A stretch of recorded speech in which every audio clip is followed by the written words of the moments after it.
અરે તારીખ આજે 15 માર્ચ 2025 આપણે આજે વ્યાસસૂત્રનું શ્રી ભાષ્ય રામાનુજાચાર્યએ કરેલું જોઈ રહ્યા છે અને એમાં અત્યારે આપણે આચાર્ય પરંપરામાં પહેલાં નાથ મુનિ વિશે આખું એમનું જીવનચરિત્ર જોયું અને અત્યારે આપણે યામુનાચાર્યનું જીવનચરિત્ર જોયું.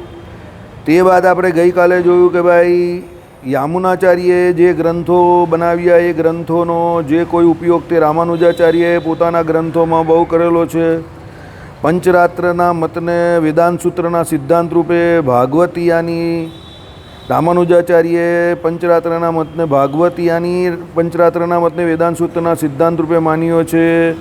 એની ચર્ચા આપણે આગળ જોઈશું. બરાબર. પછી ખ્રિસ્તીઓ આવ્યા, એની અસર એમ કે આપણા સંપ્રદાય ઉપર એટલે સનાતન ધર્મ ઉપર છે એ વાતને ખોટી ઠેરવતા કહ્યું કે ભાઈ આપણે ત્યાં તો એમ કહે કે અનાદિકાળથી જે કોઈ ઋગ્વેદ સંહિતા એમાં દેવતા પ્રત્યેની ભક્તિની પગલે પગલે વાત કરેલી છે.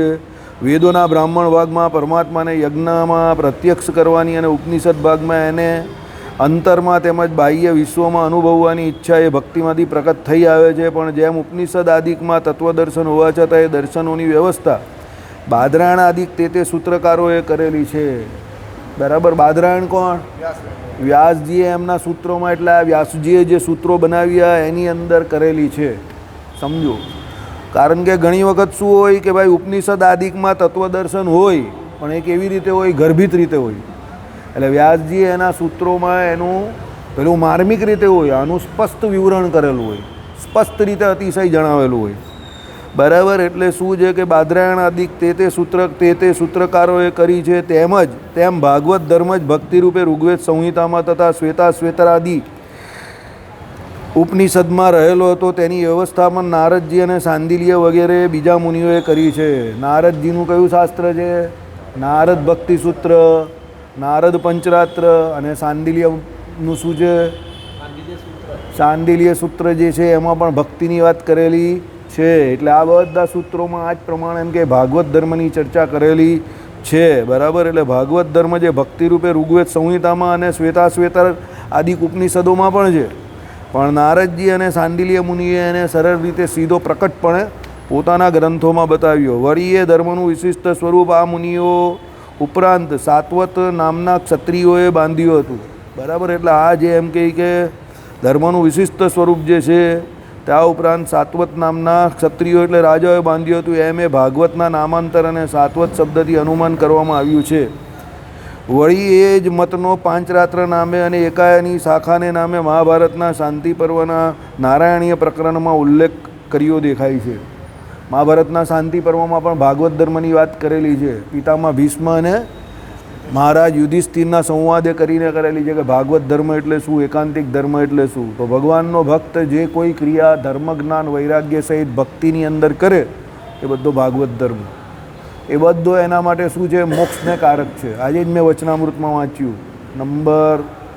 પ્રથમનો નંબર છે, યાદ નથી આવતો, 62 છે રાઉન્ડ અબાઉટ. મહારાજે શું કહ્યું? નિશ્ચય છે અને નિશ્ચય નથી એનો શું લક્ષણ છે? તો જેને નિશ્ચય નથી એનામાં જે ઉણપ છે તે બધી એને ભગવાનના ભક્તોમાં દેખાય. સમજો. દાખલા તરીકે પોતાનામાં કામ ક્રોધ લોભ રહ્યા હોય તો એને ભગવાનના ભક્તોમાં પણ દેખાય. તો એમ કે મોટા છે એટલે એને આપણે કંઈ કહી ન શકીએ, બાકી ભગવાનમાં પણ કામ ક્રોધ લોભ એને દેખાય. આ જેને ભગવાનનો નિશ્ચય નથી એને આવા ઘાટ થાય. અને જેને નિશ્ચય થયો છે એને ભગવાન તો અતિશય નિત્ય નિર્દોષ જ ભાસે. ભગવાનના ભક્તો પણ એને નારદ સંકાદિક જેવા ભાસે. ભગવાનના ભક્તો જે બહેનો છે તે પણ એને ગોપીઓ જેવી, મીરાબાઈ જેવી ભાસે. અને એને આ જગ્યા છે તે પણ ભગવાનના ધામ જેવી ભાષે. અને આ બધું સિયારામમાં સબ જગ જાણી, એને બધું સારું જ લાગે. એ કે ભાઈ હું જે છે તે ઉણપ મારામાં છે, બાકી બીજી ભગવાનમાં કે ભગવાનના ભક્તોમાં કોઈ ઉણપ નથી. એને ભગવાનનો પરિપૂર્ણ નિશ્ચય છે. એટલા માટે હું તમને વારે વારે કહું છું, જેને ભગવાનનો નિશ્ચય છે, જેને ભગવાનને ભજન કરવું છે, એની પાસે બીજો કોઈ સમય છે ખરો? કોઈ સમય નથી. જેને ભજન નહીં કરવું એની પાસે બધો સમય છે. લડવાનો, ઝઘડવાનો, આ તે ફલાણું ઢીમકું, વેર ઝેર પારકું પોતાનું બધું. પણ જેને ભજન કરવું છે એની પાસે કોઈ સમય નથી. બરાબર. પેલા સૈનિક જેવું છે, ત્યાં બેઠેલા હોય બોર્ડર પર અને એ 24 કલાક માતૃ જે આપણી ભૂમિ એની સેવા કરતા હોય એના માટે કોઈ સમય નથી, એનો બધો સમય એની પાછળ જાય છે. પછી તમે એને એમ કહો કે ભાઈ આમ ને તેમ કંઈ, મારી પાસે કોઈ સમય નથી, મારે અહીંયા 24 કલાક શું કરવાનું છે? ચોકી પહેરો ભરવાનો છે. એમ ભગવાનના ભક્ત પાસે બીજો કોઈ સમય નથી. અને જે પંચાત કરે છે, બીજી બધી તારી મારી કેવાવાળી કરે છે, એ ભક્ત જ નથી, સમજી જાઓ. એટલે ભગવાનના ભક્ત થવો હોય તો બધી માથાકૂટ શું કરવાની? કોરાણે મૂકી દેવાની, શાંતિથી ભજન કરવાનું. ચાલો, એટલે શું કહ્યું? પંચરાત્ર નામે અને એકાયાની શાખા મહાભારતના શાંતિ પર્વમાં નારાયણી પ્રકરણમાં ઉલ્લેખ કર્યો દેખાય છે. વસ્તુતઃ આ સર્વ મૂળ એક જ મત હશે કે ભક્તિ પ્રધાન ધર્મના જુદા જુદા આવિર્ભાવ હશે. એનો નિર્ણય હજુ થઈ શક્યો નથી, બરાબર. પણ એટલું તો સ્પષ્ટ જણાય છે કે ઉપનિષદના સમય પછી બ્રાહ્મણ ભાગમાં વર્ણવેલા યજ્ઞાદિક કર્મોની જારથી કંટાળી ગૌતમ બુદ્ધે જેમ વૃત્તિક્ષય અને તૃષ્ણાછેદનો ઉપદેશ કર્યો અને પાર્શ્વનાથ મહાવીર આદિકે અહિંસા વૈરાગ્ય અને તપનો કર્યો, તેમ એ જ અરસામાં કેટલાક ભક્તજનોએ આ ભક્તિપંથ પણ પ્રવર્તાવવા માંડ્યો હતો. બહુ સરસ વાત છે ભાઈ. બધા વેદોમાં જે કોઈ કર્મકાંડ કયા, યજ્ઞ યાગાદિક કયા, અને એમાં જે કર્મકાંડો કરવાના કયા, સમજો. હવે એ કર્મકાંડો, બહુ કર્મકાંડો કર્યા, બહુ યજ્ઞો કર્યા, એટલે લોકો એનાથી પણ કંટાળેલા હતા કે ભાઈ છેલ્લે તો એમાં કર્મ કરવાનું છે ને. એટલા માટે એમ કહે કે શું કર્યું કે ભાઈ એ કર્મના નામ પર, એ યજ્ઞના નામ પર ઘણી બધી હિંસાઓ પાછી થતી હતી. એટલે ભગવાન બુદ્ધે શું કહ્યું ભાઈ? સૌથી પહેલાં ભગવાન બુદ્ધે કહ્યું, શું કહ્યું? વૃત્તિક્ષય અને તૃષ્ણાછેદનો ઉપદેશ કર્યો. કારણ કે તમે જે કંઈ યજ્ઞ યાગાદિક કરો છો એમાં તમે સૌથી પહેલાં વૃત્તિક્ષય એટલે શું? તમારી વૃત્તિ એટલે જે કંઈ તમારી વસ્તુને મેળવવાની ઈચ્છા છે કે વૃત્તિ છે, ગેલછા છે, એનો નાશ કરો પહેલાં, બરાબર. બીજું શું કહ્યું? એમાં તૃષ્ણાછેદનો ઉપદેશ કર્યો. પાર્શ્વનાથ મહાવીર આદિ કે પછી કહ્યું, મહાવીરે કહ્યું, ભગવાન મહાવીરે કે ભાઈ તમે આ બધું હિંસા બંધ કરો. વૈરાગ્યની વાત કરી, તપની વાત કરી કે હિંસા બંધ કરો. આ બધી યજ્ઞ યાગાદિકના નામે પણ જે એમ કહે કે નિર્દોષ પશુઓની હિંસા થાય છે તે બંધ કરો, બરાબર. કેમ બંધ કરવાનું કહ્યું? કે એ બંધ થશે તો જ તમે એમ કહે કે સુખી થશો. આ તો તમે અહીંયા આ લોકમાં સુખી થવા માટે યજ્ઞ યાગાદિક કરીને અનેક નિર્દોષ પશુઓને મારી નાખશો, પછી પાછો તમારે અહીંયા આ લોકને વિશે જન્મ લેવો પડશે, દુઃખી થવું પડશે. એના કરતાં તમારામાં રહેલી તૃષ્ણા જે ઈચ્છા છે એનો ત્યાગ કરો. મેં તમને શું કહ્યું? કરવું બધું, ઘણું બધું કરવું જરૂરી છે, પણ બધું કરીને છેલ્લે શાંતિથી બેસવું એનાથી વધારે જરૂરી છે. તમે બધું કરો એટલા માટે જ છો કે તમે છેલ્લે શાંતિથી બેસવા માંગો છો. જુવાનીમાં મહેનત આપણે એટલે કરીએ છીએ કે બુઢાપો આપણો શાંતિથી જાય. પણ જો પછી બધું કરીને પણ જો તમને શાંતિ જ નહીં મળતી હોય તો સમજવાનું સમથિંગ રોંગ, તમે કંઈ ખોટું કરેલું છે, એટલે તમને શાંતિ નહીં મળતી. કારણ કે આપણે જે કર્મ કરીએ છીએ તે એકચ્યુઅલી કેના માટે કરીએ છીએ? આનંદ મેળવવા માટે કરીએ છીએ, શાંતિ મેળવવા માટે કરીએ છીએ. જો એ કર્મ કરવાથી આપણે સુખી ન થતા હોઈએ, આનંદ ન મળતો હોય, શાંતિ ન મળતી હોય, તો સમજવાનું એ કર્મમાં આપણે કંઈક ને કંઈક ભૂલ કરી રહેલા છે, બરાબર. એટલા માટે ગીતાજીમાં કર્મ પછી કર્મયોગ પછી કર્મ સંન્યાસ યોગ કહેવાય છે પાછો. કે ભાઈ આટલા બધા કર્મો કરવા યજ્ઞ યાગાદિક માટે કે બીજી બધી પ્રવૃત્તિઓ માટે, એના કરતાં છેલ્લે બધા કર્મોનો સંન્યાસ કરીને ભગવાનનું ભજન કરવામાં વધારે મજા છે, સમજો.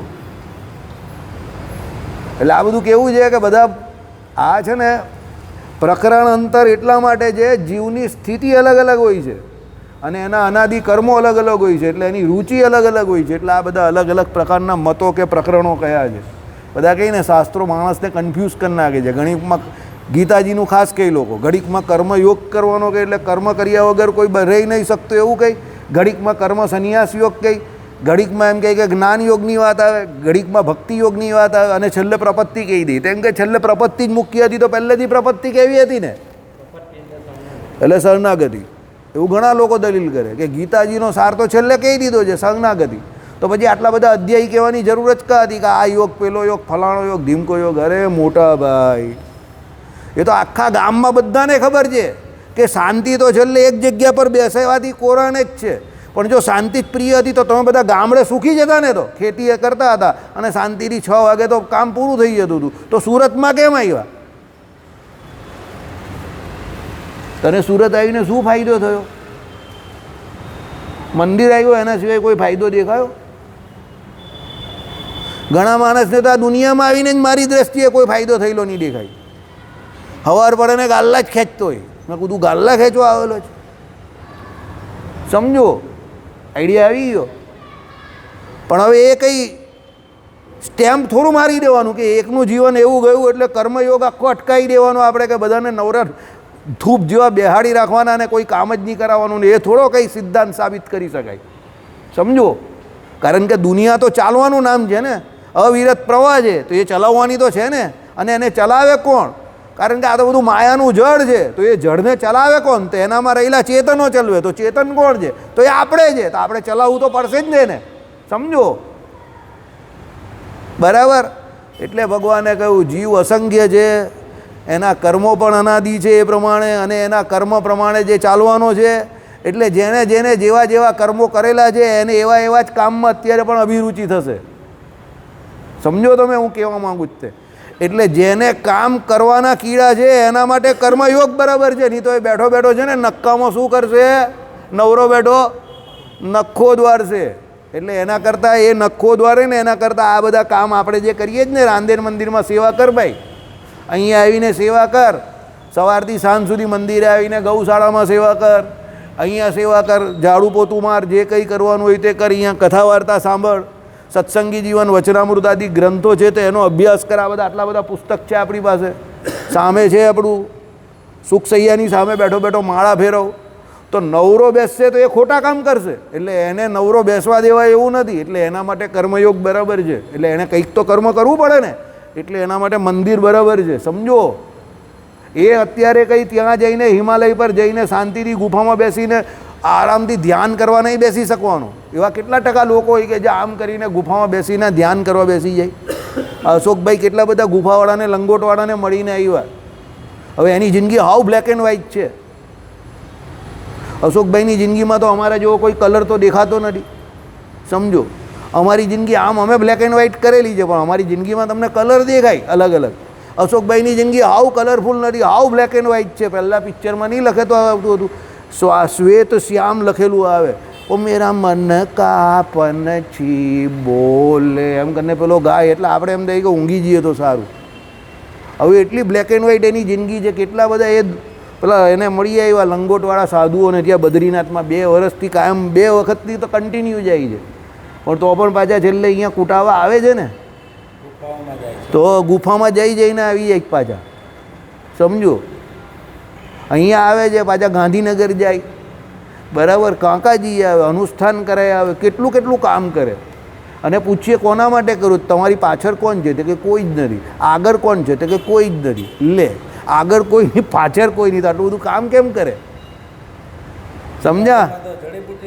હા, તો જડીબુટ્ટી કંઈ નહીં, બીજા જડીબુટ્ટી લેતા હોય એને કંઈ ચાલ મારી જોડે ઘી વેચવા આવી જા, જડીબુટ્ટી વેચવા આવી જાય, પેલા ડબ્બા વેચવા આવી જાય, એમ કરીને પેલા નહીં કહી, પેલો કહી તું ભાઈ મારો વૈરાગ તું ઉતારી નાખ, એના કરતાં તું ચાલ્યો જા પાછો. સમજ્યા મારી વાત? ખોટું નહીં લગાવતા. કોઈને અશોકભાઈનું ખાલી ઉદાહરણ મગજમાં આવ્યું એટલે કહ્યું. એટલે આપણે એવા છે. સમજો, આપણે કોઈ શાંતિથી બેઠો બેઠો એમ કહે કે ગુફામાં બેઠો બેઠો તપ કર, તારી જીવન જરૂરિયાતની વસ્તુ તને આપી દઈશ, પણ આપણાથી એ થવાનું છે? નહીં થવાનું. એટલા માટે કર્મયોગ કયો છે. સમજો, અશોકભાઈ ખાલી ઉદાહરણ છે, એને બેસાડતા નહીં. આપણે બી એવા જ છે, નક્કો દ્વારે નહીં તો બેઠો બેઠો જીવ. સમજી ગયા? એટલે પેલો કંઈ છેલ્લે શરણાગતિ જ કહેવાની હતી તો કર્મયોગની શું કામ વાત કરી? અરે ભાઈ, કર્મયોગ કરવો પડે.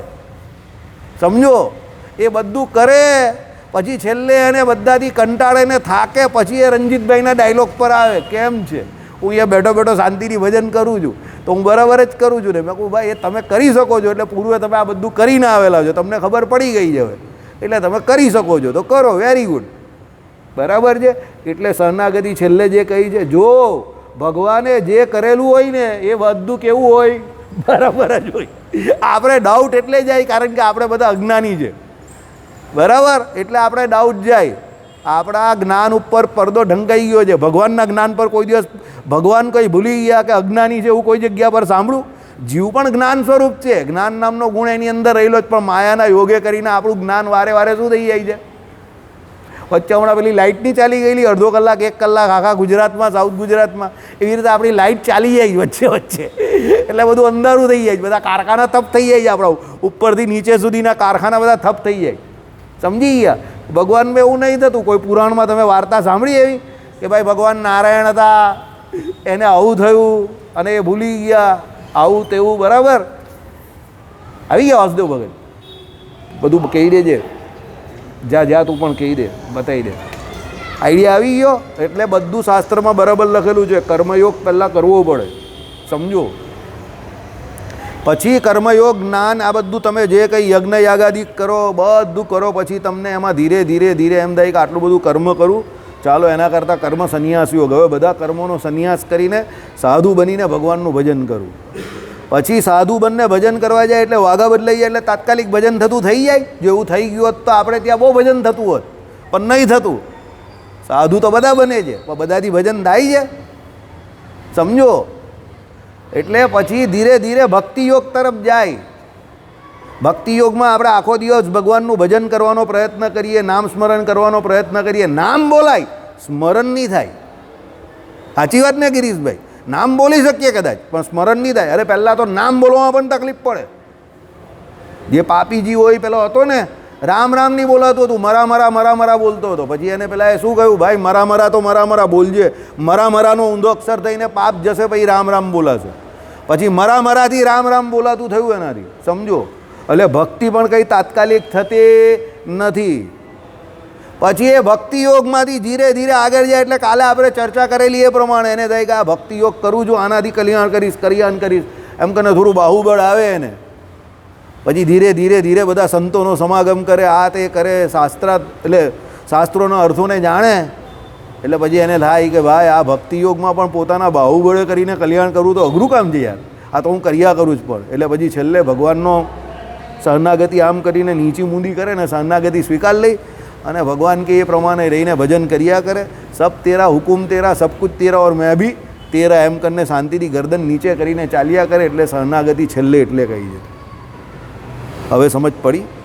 ગીતાજી વિશે એક બહુ જોરદાર, એક આપણા ગુજરાતના એક બહુ જોરદાર વક્તા છે, એમણે એક બહુ જોરદાર સેન્ટન્સ અંગ્રેજીમાં કહ્યું છે કે if you understand Gitaji properly, it is the most convincing, શું કહેવાય કે ગ્રંથ ઓફ ધીસ વર્લ્ડ, કે લિટરેચર ઓફ ધીસ વર્લ્ડ. તમે એને બરાબર સમજો તો કન્વિન્સ થઈ જાઓ તમે, અને જો ન સમજો ધી મોસ્ટ કન્ફ્યુઝિંગ ગ્રંથ ઓફ ધીસ, એટલે લિટરેચર ઓફ ધીસ વર્લ્ડ. તમે ન સમજો તો તમે કન્ફ્યુઝ થઈ જાઓ. ગઈ કે પર એના આગલી જન્માષ્ટમીએ જ્યારે ગીતાજી વિશે વાત ચાલતી હતી ત્યારે મેં સાંભળેલું. એમની વાત એકદમ સાચી છે. ગીતાજી ગ્રંથ એવો છે કે તમે બરાબર સમજતા તમને ન આવડે તો તમે કન્ફ્યુઝ થઈ જાઓ ટોટલી, કે આમાં શું કહેવા માંગે સમજ જ નહીં પડતી. એક વાર, બે વાર, 3 વાર, 4 વખત વાંચો પછી તમને સમજ પડે કે આમાં આવું કહેવા માંગે છે એકચ્યુઅલી. કારણ કે આપણા બધાની કેટેગરી અલગ અલગ છે, બરાબર. એટલે આપણા ગ્રંથો બધા એવી રીતે છે, દરેક પ્રકારના જીવો માટેના ગ્રંથો છે, સમજો. ભાઈ તમે મંદિરે તો બધા આવે છે અહીંયા, આ ભાઈ પણ મંદિરે આવે છે, પેલા ભાઈ પણ આવે છે, પેલા ભાઈ પણ આવે છે, પેલા ભાઈ પણ, બધા મંદિરે કયા કારણસર આવે છે? બધાની પોતપોતાની પૂર્વના કર્મની જે કોઈ ભૂમિકા છે તે અલગ છે.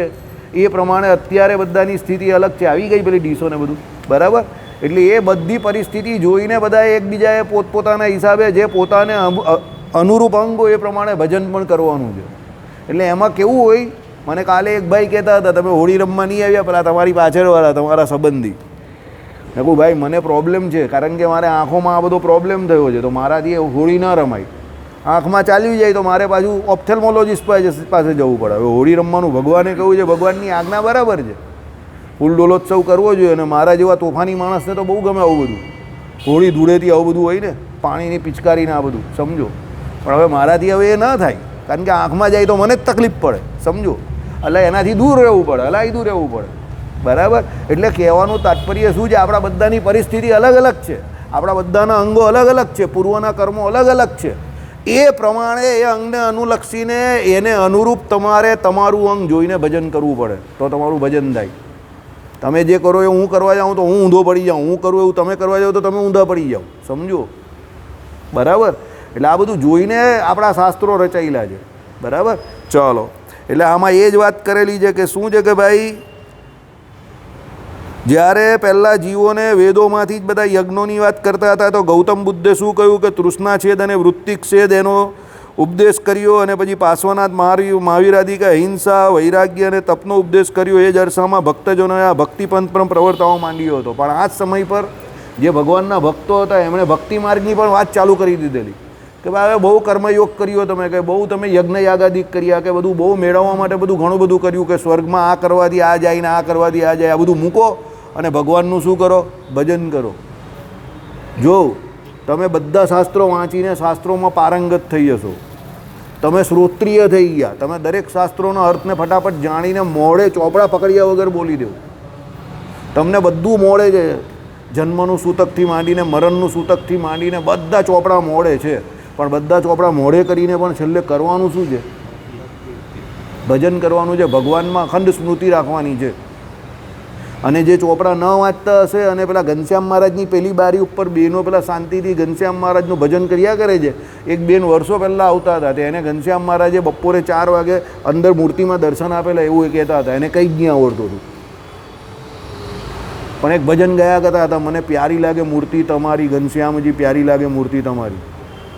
હવે એનું એવું કહેવું હતું કે મને ભગવાને દર્શન આપ્યા. હવે એના મનની સ્થિતિ હશે કે જે હશે તે, એને કોઈ વેદ કે કોઈ પારંગત કે કંઈ જ ના આવડતું હતું, પણ એને એવો ભાવ થયો કે મને ભગવાન દર્શન આપે છે. અને એ બેન હકીકતમાં એ બાજુ બહુ ભજન કરતા હતા. બેનની અમારા મમ્મી જેટલી એમની ઉંમર હતી. ચાલો, અત્યારે તો કદાચ આ લોકમાં છે જ નહીં, સમજો. અમે બહુ નાના હતા, આના કરતાં નાના હતા ત્યારે મંદિર આવતા હતા, ત્યારે એ બેન માસી પેલી બાજુ ઘનશ્યામ મહારાજ પાસે ભજન કર્યા કરતા હતા. હવે એને કોઈ શાસ્ત્રનું કોઈ જ્ઞાન હતું નહીં, સમજો. તો ભક્તિ હતી. એટલે કહેવાનું તાત્પર્ય શું છે? સર્વશાસ્ત્રનો સાર જાણીને પણ ભજન કરવાનું છે, પણ શાસ્ત્રનો સાર ન સમજ પડતો હોય તો પણ ભજન કરશો ને તો ભગવાન ઓટોમેટિક જ્ઞાન તમને પ્રેરશે. એનું બેસ્ટ એક્ઝામ્પલ મેં તમને વારે વારે આપેલું છે. કોનું? ધ્રુવજીનું ઉદાહરણ.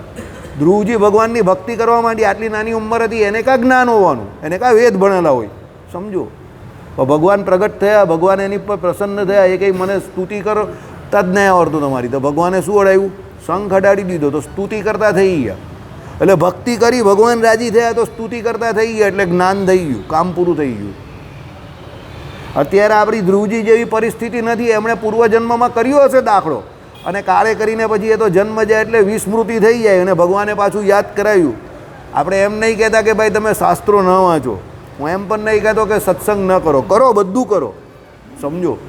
પણ મુખ્ય ભગવાને કહ્યું એ પ્રમાણે શાસ્ત્રોમાં વચનામૃતમાં પણ ભગવાને કહ્યું, જેવી ભક્તિએ કરીને પ્રાપ્તિ કઈ છે એવી બીજી કોઈ લક્ષણે કરીને પ્રાપ્તિ નથી. ધર્મે કરીને પણ નથી, જ્ઞાને કરીને પણ નથી, વૈરાગ્ય કરીને પણ નથી, પણ ભક્તિએ કરીને જે પ્રાપ્ત તમને થશે તેવું બીજા કોઈથી પ્રાપ્ત ન થાય. એકલો ધર્મ તમને મોક્ષ નહીં આપી શકે, એ પ્રમાણે એકલો જ્ઞાન પણ તમને મોક્ષ નહીં આપી શકે, એકલું વૈરાગ્ય પણ ના આપે, એકલી ભક્તિ પણ નહીં આપશે. એ પણ કેવું? સમજો. કેમ? એ ભક્તિમાં તમે પડી જશો. એટલે એકાંતિક ભક્ત હોવું બહુ જરૂરી છે. એટલે ભગવાને કહ્યું એકાંતિક ભક્ત બનવાનું છે, ધર્મનો, જ્ઞાનનો અને વૈરાગ્યનો ઉપયોગ કરવાનો છે. એ બધા શું છે? અંગ છે. કોના અંગ છે? પેલી અંગી એવી ભક્તિના. એટલે ભક્તિ કરવા માટે પહેલાં 3ની જરૂર છે, તમે સમજો. એ 3 મુખ્ય નથી, એ 3 મુખ્ય એવી ભક્તિના પાયા છે. એટલે પ્રાપ્તિ તો બધી ભક્તિએ જ કરીને થવાની છે, પણ એ ભક્તિને ટકાવવા માટે, એ ભક્તિને ઉદય કરવા માટે પહેલાં ધર્મ જોઈએ, પછી પરમાત્માનું ને આત્માના સ્વરૂપનું જ્ઞાન જોઈએ, અને એ જ્ઞાન થશે તો જ જગત પ્રત્યે વૈરાગ્ય થશે, અને જગત પ્રત્યે વૈરાગ્ય થશે તો ભગવાનને વિશે ભક્તિ ઉદય થશે, અને એ ભક્તિ જે છે એ ભગવાનને મેળવનારી છે. એટલે ભક્તિએ કરીને બધું સિદ્ધ થાય એવું છે. ભક્તિ ઉદય થઈ ગઈ તો કદાચ ધર્મ સહેજે સહેજે આવી જશે, તમને ખરાબ કરવાની ઈચ્છા જ નહીં થાય. તો બહુ સીધી વાત કરું છું. અહીંયા પેલી લારી હોય છે, આપણે અહીંયાથી જઈએ તો આપણે કોઈ દિવસ એવું થાય જ કે ત્યાં ઊભા રહીએ, એની પાસે પૈસા છૂટા માંગવાની ઈચ્છા નહીં થતી, તો ઊભા રહેવાની કાં વાત કરો.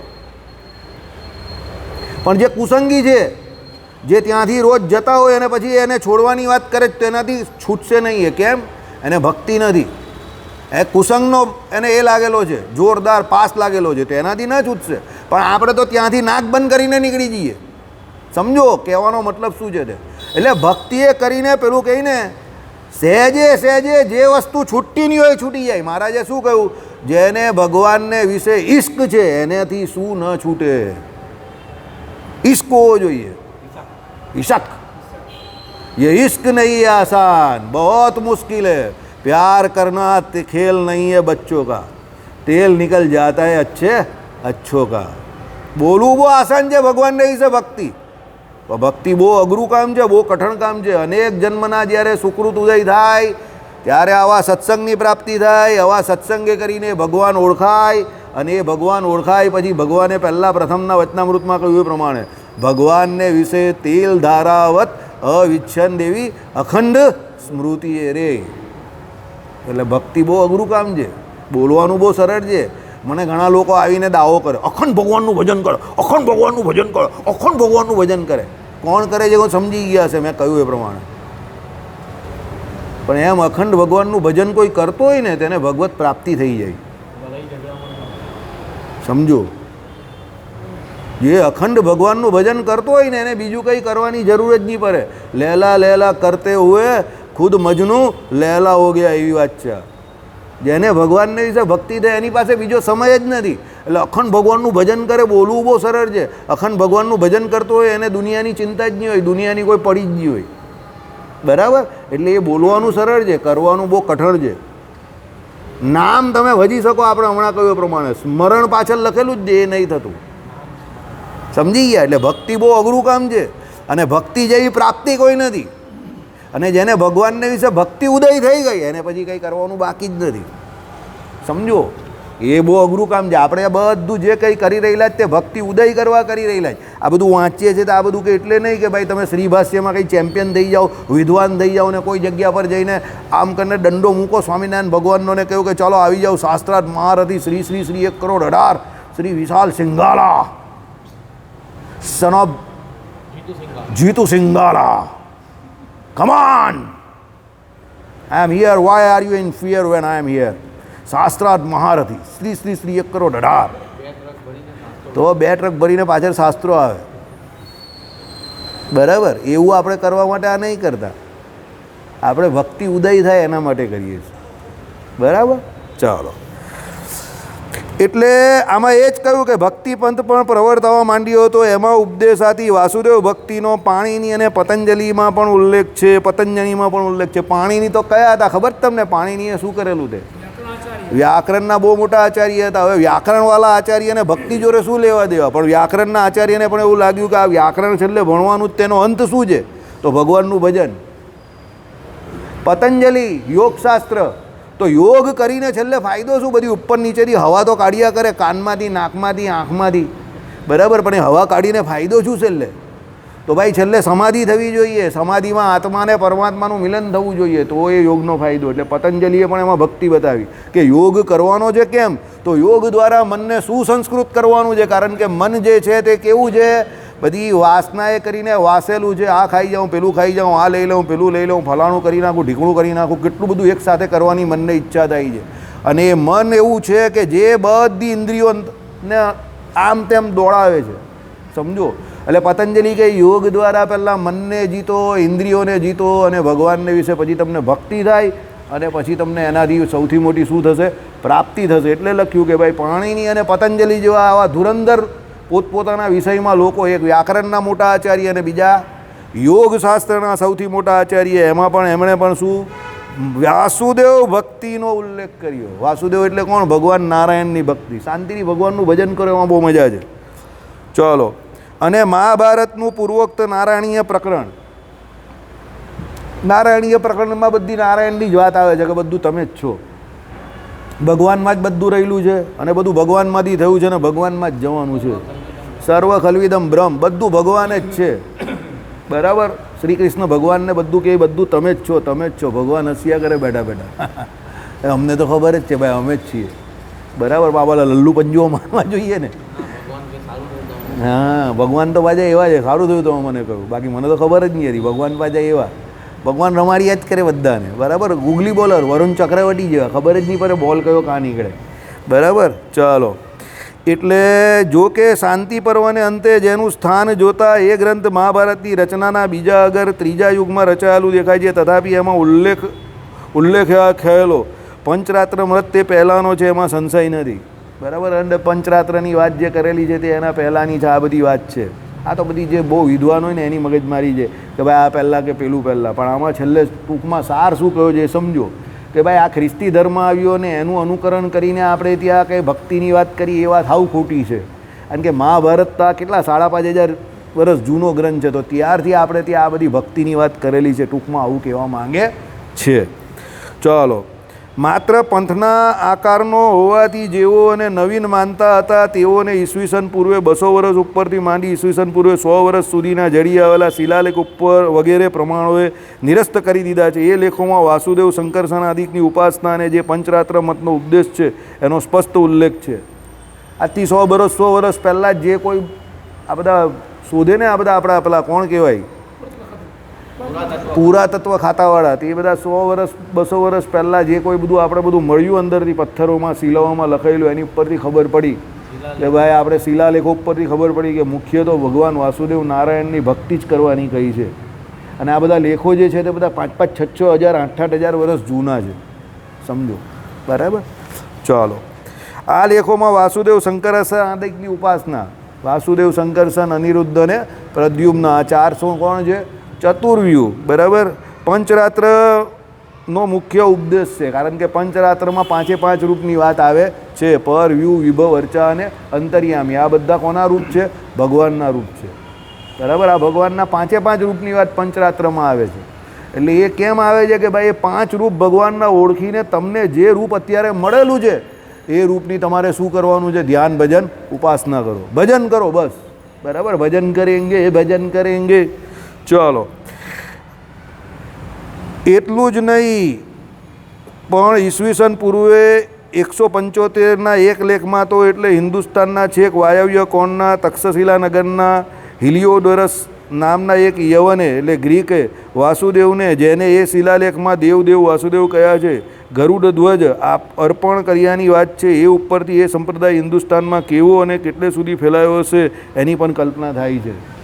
બરાબર. એટલે ગ્રીક પેલો જે હતો એનું નામ બહુ સરસ લખેલું છે, હિલિયોડોરસ. બરાબર. એ ગ્રીક હતો. એણે એના લેખની અંદર વાસુદેવ ભગવાનની ઉપાસનાની વાત કરેલી છે. અને વાસુદેવ ભગવાન જે છે જેને આ શિલાલેખમાં દેવાદેવ વાસુદેવ કહ્યા છે, એટલે પરમાત્મા જે દેવોના દેવ છે તે. બરાબર. આપણે સત્સંગી જીવનમાં લખેલું જ ને, સર્વેશ્વરેશ્વર, એટલે સર્વ દેવોના પણ દેવ. એટલે દેવોના દેવ કોણ? વાસુદેવ કયા છે. અને ગરુડ ધ્વજ અર્પણ કર્યાની વાત છે. બરાબર. ગરુડ ધ્વજ જે આખો જે છે તેને અર્પણ કર્યાની વાત છે. આ કોઈ પેલા ગ્રીકે કરેલી છે, એટલે પશ્ચિમનો જે કોઈ હતો એણે કરેલી છે. આપણે ત્યાં બહુ ઉલટી પરંપરા છે. આપણો હોશિયાર માણસ અહીંયા કહી તો કોઈ માને નહીં.